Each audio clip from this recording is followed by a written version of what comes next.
మిమ్మల్ని నా వాళ్ళు అనుకున్నా నన్ను మాత్రం పరాయివాడిగా చూస్తారా? తెలుగు సినిమా నాది అనుకుంటే నా సినిమాకి ఏసరు పెడతారా? ఇండస్ట్రీ నాకు ఇచ్చిన రిటర్న్ గిఫ్ట్ కు చాలా చాలా థ్యాంక్స్. నా ఒరిజినల్ సినిమా ఎలా ఉంటుందో ఈకపై చూద్దురు గాని అని చూపుడు వేలుతో హెచ్చరించారు ఏపీ డిప్యూటీ సీఎం ఉరఫ్ టాలీవుడ్ పవర్ స్టార్. గాడి తప్పిన ఇండస్ట్రీకి రిపేర్లు చేయడానికి ప్రణాళికలు కూడా సిద్ధంగా ఉన్నట్టు చెప్పేశారు. టోటల్ గా తెలుగు సినీ పరిశ్రమలో పవనిజం కమింగ్ సూన్ అని సాలిడ్ గా సంకేతాలు వచ్చాయి. దీనికి ప్రేరేపించినటువంటి కారణాలు ఏమున్నాయని మేఘాభిమానులు మేము సేవ చేస్తాం, విధ్వంసం కూడా చేస్తాం. సినిమా వాళ్ళని పిలిచి ఏంటి సమస్య ఏంటి అని అడగాలి కదా. 1వ తారీఖు మూసేస్తానని వర్షం పెట్టుకుని మూసేయటం అనేది లేదు. జూన్ 1 నుంచి తెలుగు రాష్ట్రాల్లో సినిమా థియేటర్లు బంద్ అనే బ్రేకింగ్ న్యూస్ అలా చల్లబడిందో లేదో ఇప్పుడు Telugu cinema industry versus Janasena అనే కొత్త ఎపిసోడ్ వేడి పుట్టిస్తోంది.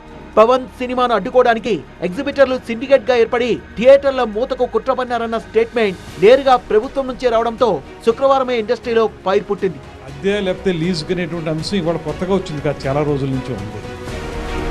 సడన్ గా ఇప్పుడు హరిహర వీరమల్లు సినిమా రిలీజ్ అయ్యే ముందు ఈ రకమైన వాతావరణం ఎందుకు వచ్చింది అనేటువంటిది చాలా మంది అడుగుతున్నటువంటి ప్రశ్న.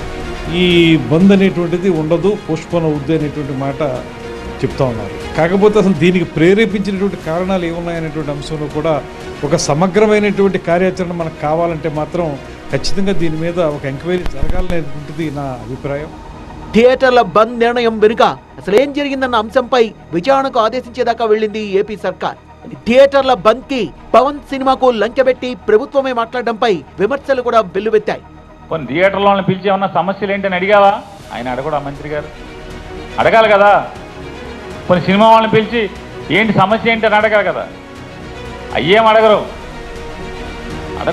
వీళ్ళు వేస్తాం, మీరు కనుక సినిమా ఆపితే అంటే ఆ రోజు జూన్ 1వ తారీఖు మీ సమస్యల కోసం సమ్మె చేస్తే జైల్లో వేస్తాం, తర్వాత చేసుకోండి సమ్మె సినిమా ఇచ్చేశాక. థియేటర్ల మూసివేత పర్యవసానాలు ఇక్కడితోనే ఆగలేదు. పవన్ ని బిగ్ స్క్రీన్ మీద చూసుకోవాలని తహతహలాడుతున్న ఫ్యాన్స్ థియేటర్ల బంద్ నిర్ణయంతో నిరుత్సాహపడిపోయారు. పవన్ కి వ్యతిరేకంగా పరిశ్రమలో ఏదో జరుగుతోందన్న ఆందోళన కూడా కనిపించింది. ఎవరు ఆపాలనుకుంటున్నారు? ఎందుకు పవన్ కళ్యాణ్ గారి సినిమా వచ్చినప్పుడే వీళ్ళ కష్టాలన్నీ గుర్తొస్తాయి, ఇబ్బందులు గుర్తొస్తాయి?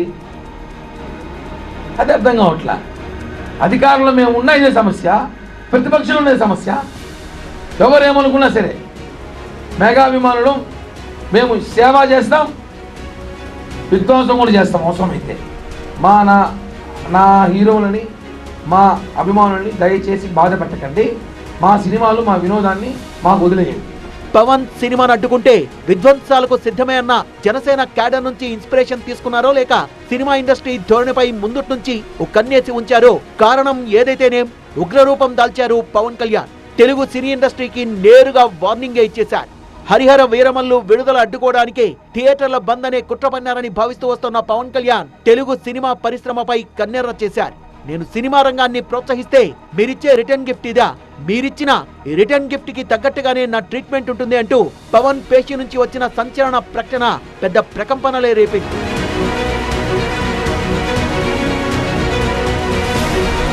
కూటమి పాలన మొదలై ఏడాది పూర్తయినా సినిమా వాళ్ళు ఎవరైనా సీఎం ని మర్యాదపూర్వకంగా కలిశారా? సినిమా రంగ అభివృద్ధికి పవన్ ప్రయత్నిస్తుంటే ఆయన సినిమాలకే అడ్డంకులు సృష్టిస్తారా ని సూటిగా ప్రశ్నించింది పవన్ పేషి.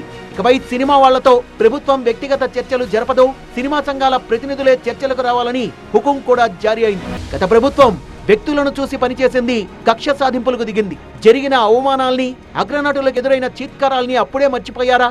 కూటమి ప్రభుత్వం వ్యక్తులను చూడదు, సినిమా రంగం అభివృద్ధి ముఖ్యమని ప్రశ్నించింది పవన్ పేషి.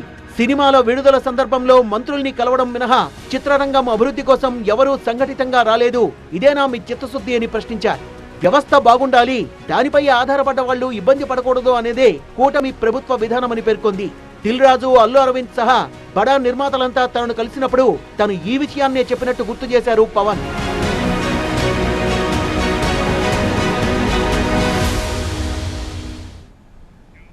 తెలుగు సినిమా పరిశ్రమ గురించి నాకంటూ కొన్ని ఆలోచనలున్నాయి. వాటిని అమలు చేస్తే అంతా బాగైపోతుంది. ఆ తర్వాత నో ఫికర్ అని భరోసా ఇస్తున్నారు Pawan Kalyan. It's my time. Cinema ఇండస్ట్రీకి చేయాల్సిన రిపేర్లన్నీ నేనే చేస్తా అంటున్నారు ఏపీ డిప్యూటీ సీఎం. మీరు టికెట్ల రేట్లు పెంచుకోవడమే కాదు, ప్రభుత్వానికి రావాల్సిన ఆదాయము పెరగాలి, అటు ప్రేక్షకుడికి కూడా గిట్టుబాటు అవ్వాలి. ఇందుకోసం నా దగ్గర ఉందొక బ్రహ్మాండమైన ఐడియా అని కన్ను గీటుతున్నారు డిప్యూటీ సీఎం.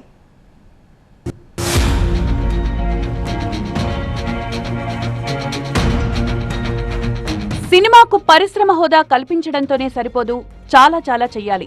సినిమా నిర్మాణం నుంచి మార్కెటింగ్ దాకా మొత్తం 24 విభాగాల్లోనూ స్కిల్ డెవలప్మెంట్, టెక్నాలజీని అప్డేట్ చేసుకోవడం, అన్నింటికీ ఓ లెక్కుంది అంటున్నారు ఏపీ డిప్యూటీ సీఎం. అవసరాన్ని బట్టి స్పెషల్ క్యాంపులు, సెమినార్లు, సింపోజియంస్ లాంటివి ఏపీలో ఏర్పాటు చేయాలి. స్టూడియో నుంచి థియేటర్ వరకు అన్ని విభాగాల్లోనూ గుత్తాధిపత్యానికి చెక్ పెట్టాలి. వీలైనంత ఎక్కువ మందికి ఉపాధి కల్పించి ఇండస్ట్రీని టాప్లో నిలబెట్టాలి. ఈ మొత్తం కార్యాచరణ కోసం కాంప్రహెన్సివ్ ఫిల్మ్ డెవలప్మెంట్ సిపిడి పేరుతో ఒక పాలసీని రూపొందించాలని పవన్ భావిస్తున్నట్లు డిప్యూటీ సీఎం కార్యాలయం చెప్తోంది. ఏ సమస్య ఉన్నా కూడా దాన్ని పరిష్కరించడానికి ప్రభుత్వం సిద్ధంగా ఉంది. గత ప్రభుత్వంలో అలా కాదు. మేము అందరికీ గౌరవిస్తా ఉన్నాం. అధికారంలోకి వచ్చిన వెంటనే ఉప ముఖ్యమంత్రి పవన్ కళ్యాణ్ గారు మొత్తం సినిమా ఇండస్ట్రీలో ఉన్నటువంటి లబ్ధప్రతిష్ఠులైనటువంటి నిర్మాతలు ఎవరైతే ఉన్నారో వారు అందరితో మాట్లాడడం జరిగింది. వారికి మంచి హామీ ఇవ్వడం జరిగింది. మేము కూడా ఇప్పుడు కొత్త పాలసీ తీసుకొస్తా ఉన్నాం, సినిమా సంబంధించిన పాలసీని. అదేవిధంగా ఎవరు ఏ ప్రొడ్యూసర్ ఏ సినిమా తీసినప్పటికీ కూడా దానికి సంబంధించినటువంటి రేట్లు పెంచుకునే అవకాశం కూడా మేము కల్పిస్తా ఉన్నాం. డిప్యూటీ సీఎం పవన్ కళ్యాణ్ ఇప్పటికే సంబంధిత శాఖలతో చర్చించి సినిమా రంగం అభివృద్ధిపై ఒక అవగాహనకొచ్చారు. ఎగ్జిబిటర్లు, డిస్ట్రిబ్యూటర్లు కలిసి సిండికేట్ గా ఏర్పడిన పరిస్థితిని ప్రత్యేకంగా సమీక్షించారు. ఈ పరిణామంతో ప్రేక్షకుడికి నష్టం జరుగుతోందా, లాభం జరుగుతోందా అని ఆరా తీశారు.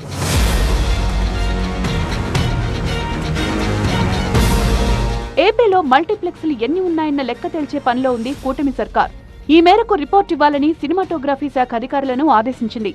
కొన్ని పట్టణాల్లో సింగిల్ థియేటర్లను కూడా 2-3 స్క్రీన్స్ గా విభజించి మల్టీప్లెక్స్ విధానంలో నడుపుతున్నట్టు అనుమానిస్తోంది ప్రభుత్వం. ఈ విధంగా టికెట్ ధరలు పెంచి మరో రకం దోపిడీ జరుగుతోందనేది సందేహం. విజయవాడ, విశాఖపట్నం, నెల్లూరు, రాజమండ్రి, గుంటూరు, కాకినాడ, తిరుపతిలోని మల్టీప్లెక్స్ల నిర్వహణ, టికెట్ ధరలు, ఫుడ్ స్టాల్స్ ధరలపై కూడా ఫోకస్ పెట్టబోతోంది.